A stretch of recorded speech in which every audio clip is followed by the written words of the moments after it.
Hello friends, welcome to my channel. So দেখো, নতুন একটা ভিডিও নিয়ে চলে এসেছি। যেহেতু এখন আর কোথাও যাওয়া হয় না, তো ভিডিও করা হয় না। তো দেখো, আমি গিয়েছিলাম হচ্ছে আমার মায়ের মামার বাড়ি। আমার খুব পছন্দের জায়গা, অনেক দিন পরে গিয়েছিলাম। তো একটা মেলা ছিল, যেহেতু মা মনসার পুজো ছিল সেই সময়। তো দেখো, সবাই মিলে যাচ্ছি। প্রায় 8টা-9টা মতো গাড়ি গেছে।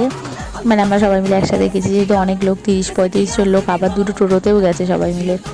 তো লাস্টকালে দেখো সবাই নেমে পড়েছে। এখানে হচ্ছে সবাই, তাও এদিক ওদিক ছড়িয়ে আছে। তো এতজন মিলে গেছি, আর দুপুরবেলায় গেছি, কারণ সন্ধ্যের দিকে এত ভিড় হয়, আর বৃষ্টি তো সারাদিন ধরে বৃষ্টি হচ্ছে। তো কাদার মধ্যে আর ভালো লাগছে না, সেই জন্য দুপুরবেলা গেছি। আর এখানে হচ্ছে সব থেকে বেশি পাঁঠা বলি হয়, ভিডিওতে দেখাবো।